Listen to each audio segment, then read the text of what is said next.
As a medical doctor, I worked with some very, very addicted people. People who use heroin, cocaine, alcohol, crystal meth, and every drug known to man. And these people suffer.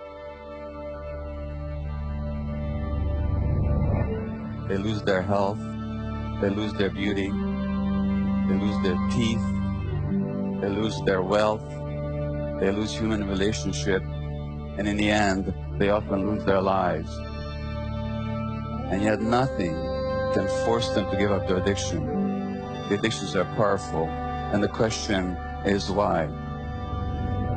If you want to understand addiction, you can't look at what's wrong with the addiction, you have to look at what's right about it. In other words, what is the person getting from the addiction that otherwise they don't have?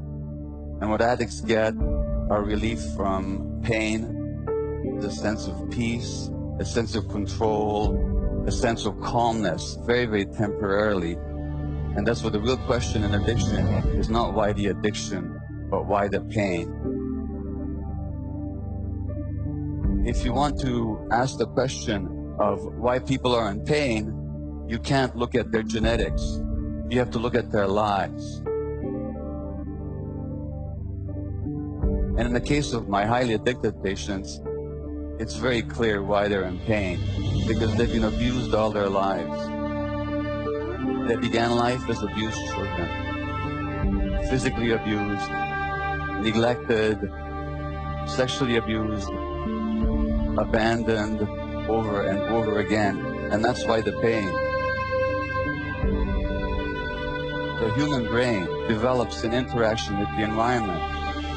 The kind of environment that a child has will actually shape the development of the brain.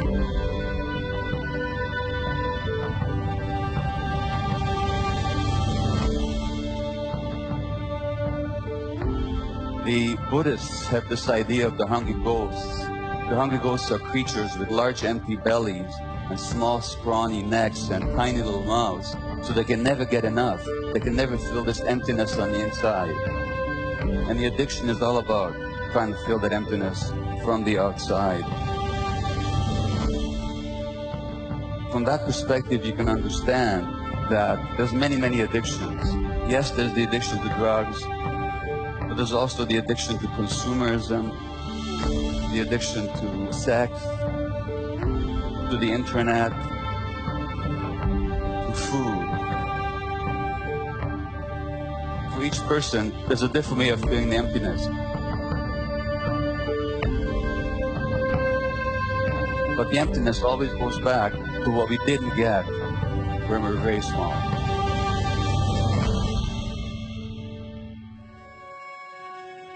Many of my patients were actually First Nations Indian people, and they are heavily addicted because the lands were taken away from them and because they were killed and abused for generations, generations, and generations.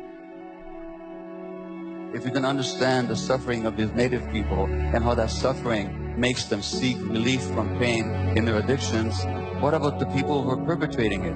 What are they addicted to? Well, they're addicted to power. They're addicted to wealth. They're addicted to acquisition. They want to make themselves bigger. The addiction to power is always about the emptiness that you try and fill from the outside. If you look at the story about Jesus and Buddha, both of them were tempted by the devil. And one of the things that the devil offers them is power.